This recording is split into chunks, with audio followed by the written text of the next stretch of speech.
I've been dreaming on in my head like I've seen it. A life worth living is a life with meaning. I'll do what I love till my heart stops beating. I'm feeding this demon. Got a taste, can't erase bitterness in my face. Work a job every day till your dreams fade away. Like a card, never change but adalah kependekan dari anak berkebutuhan khusus. Nah, anak berkebutuhan khusus adalah anak yang memiliki kelebihan, keluar biasaan, atau keterbatasan secara mental, sosial, emosional, kecerdasan, fisik, atau apapun yang berhubungan dengan dirinya dalam masa perkembangan atau pertumbuhannya, yang mereka memiliki kekurangan tersebut atau keberbedaan tersebut di antara teman-teman seusia dirinya. Namun yang perlu digarisbawahi adalah ABK tidak bisa kita pandang secara sebelah mata saja, karena mereka memiliki kelebihan yang berbeda-beda dan juga yang tidak pernah kita ketahui sebelumnya. Tentunya mereka juga manusia pada umumnya. Jadi ketika kita bertemu dengan mereka, maka mereka punya hak seperti halnya kita semua. Seperti itu. Bagaimana cara kita mengetahui anak kita atau anak didik kita itu masuk ke dalam ABK atau enggak? Nah, tentunya kita harus memahami ciri-ciri perkembangan pertumbuhan anak sesuai dengan usianya anak tersebut. Contoh, ketika anak umur 1 tahun atau anak 2 tahun, anak tersebut seharusnya sudah bisa jalan nih, seharusnya sudah bisa baca nih, seharusnya sudah bisa merespon apa yang dikatakan atau apa yang disuruh orang tua atau guru nih, kayak gitu. Nah, tentunya yang perlu kita ketahui sebelumnya adalah bahwa ABK itu memiliki 3 tingkatan, yaitu ABK ringan, ABK sedang, dan ABK berat. Nah, dengan 3 tingkatan tersebut tentunya ABK sendiri harus memiliki atau harus membutuhkan dukungan-dukungan atau bantuan-bantuan yang berbeda-beda pula, kayak gitu. Nah, tentunya di sini kita tidak bisa mengetuk semuanya sama dengan memberikan bantuan yang sama kepada anak-anak dengan berkebutuhan khusus tersebut sama semua, tidak bisa. Mengingat anak berkebutuhan khusus memiliki kekurangan dan kelebihannya masing-masing pribadi berbeda-beda. Ketika saya menjelaskan di sini semuanya tentunya tidak akan cukup ya. Namun kita perlu ketahui adalah 3 tersebut tadi. Membacakan pertanyaan lebih lanjut. Sebentar ya teman-teman. Bagaimana sikap tepat yang harus dilakukan orang tua ketika mengetahui anaknya masuk dalam kategori ABK? Nah, seringkali orang tua yang memiliki anak seperti itu, mereka cenderung menganggap itu adalah sebagai aib, penyakit, sebagai sesuatu hal yang memalukan. Padahal tentunya kita sebagai orang tua harus menyadari bahwa anak tersebut memiliki kelebihannya masing-masing. Di balik kekurangan anak tersebut mempunyai kelebihan yang tidak pernah terduga-duga. Tentunya kita sebagai orang tua harus menghilangkan rasa itu terlebih dahulu. Harus abai dengan penyikapan tersebut. Karena dengan kita menyikapi seperti itu akan membantu anak tersebut menerima dirinya sendiri. Kalau anak tersebut saja tidak bisa menerima dirinya ada dan tidak bisa menganggap bahwa dirinya itu berharga mungkin, maka akan membuat anak tersebut menjadi merasa tidak berguna, tidak dianggap, dan akhirnya akan membuat anak tersebut menjadi lebih terpuruk dan tidak seperti apa yang kita inginkan. Tentunya akan memperburuk suasana. Namun berbeda lagi ketika kita mau menerima dia apa adanya dan membangunkan semangat untuk dia, membackup dia dari belakang, menyemangati dia, menganggap bahwa dia itu ada, maka akan membuat anak tersebut merasa bahwa dia dianggap oleh orang tuanya dan mencari kelebihan dari kekurangannya tersebut. Ingat bahwa ABK adalah anak yang memiliki keluar biasaan, tidak hanya kekurangan. Bisa jadi memiliki kecerdasan yang di atas rata-rata, itu bisa masuk ke dalam ciri-ciri ABK.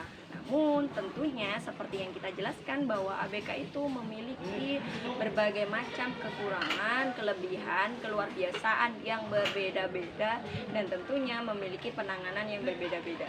Kita sebagai orang tua harus memberikan pendidikan yang sangat maksimal dan memberikan dukungan support system yang luar biasa kepada anak tersebut agar dia mau menerima. Bagaimana cara mengatur pergaulan atau pertemanan anak berkebutuhan khusus? Nah, ini adalah pertanyaan yang cukup luar biasa bagus ya teman-teman. Tentunya yang menjadi pertanyaan besar adalah kenapa pergaulan anak berkebutuhan khusus harus ditentukan? Toh mereka juga manusia umum pada seperti kita. Seperti itu. Kemudian di sini anak berkebutuhan khusus yang perlu di-highlight ada di garis bawahi adalah anak berkebutuhan khusus memiliki kekurangan, kelebihan dan keterluarbiasaan yang berbeda-beda. Tidak semua anak berkebutuhan khusus kemudian mereka memiliki autisme atau sindrom-sindrom yang membuat mereka tidak bisa bergaul dengan teman-teman normal pada lainnya. Bisa jadi anak berkebutuhan khusus itu bisa masuk dengan anak yang tidak bisa mendengar atau anak yang tidak bisa berbicara. Nah, kekurangan-kekurangan yang berbeda-beda tersebut tentunya membuat ABK harus memiliki pendampingan khusus yang berbeda-beda pula. Tidak bisa semua, biarpun mentang-mentang anak tersebut disebut ABK, kemudian harus memiliki perlakuan yang sama, tidak seperti itu. Seperti yang kita jelaskan di awal bahwa ABK memiliki 3 tingkatan, yaitu ABK ringan, ABK sedang, dan ABK tingkat berat atau tingkat tinggi kayak gitu. Bagaimana ketika ABK ringan itu, maka anak tersebut bisa jadi memenuhi semua kebutuhannya sendiri, tidak perlu bantuan orang lain. Maka dengan seperti itu adalah anak tersebut tentunya bisa berteman atau bergaul dengan teman-temannya secara normal seperti yang lainnya. Namun, yang perlu digarisbawahi adalah kita sebagai orang tua, guru, atau pendidik khususnya harus tetap mengawasi pergaulan mereka agar tidak terjadi hal-hal yang tidak kita inginkan. Seperti itu. Karena tentunya ketika anak tersebut diterima dengan baik oleh teman-temannya, maka akan memperbaiki emosi anak tersebut dan membuat mereka stabil. Akhirnya mereka dengan bangga mengakui dirinya dengan senang hati dan mau menjadi lebih baik. Pertanyaannya adalah bagaimana peran masyarakat dalam mendukung pendidikan dan juga perkembangan mental dan apapun yang berhubungan dengan anak berkebutuhan khusus.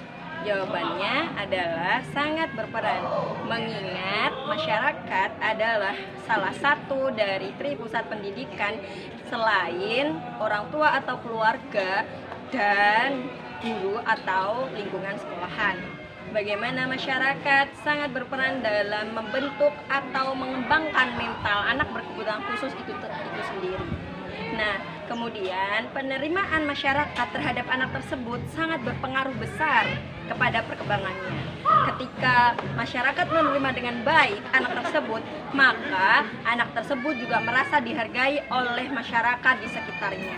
Maka itu akan menjadi peran yang luar biasa dalam mendukung pendidikan dan juga perkembangan mental anak tersebut. Nah, pertanyaan selanjutnya adalah, haruskah anak berkebutuhan khusus mengenyam pendidikan formal sebagaimana anak normal yang lainnya? Tentunya saya rasa dan teman-teman tentunya juga bisa berpikir bahwa anak berkebutuhan khusus harus mengenyam di pendidikan formal seperti halnya anak yang lainnya.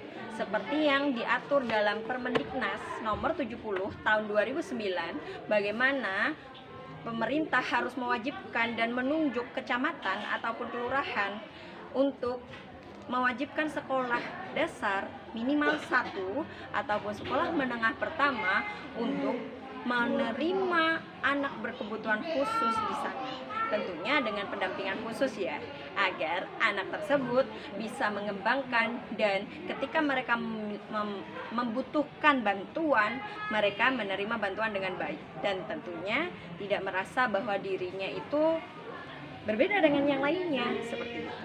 Nah, kemudian saya rasa sangat penting ya untuk membuat anak berkebutuhan khusus itu masuk ke dalam sekolah normal pada teman-teman yang lainnya, karena mengingat anak tersebut juga butuh dukungan yang luar biasa.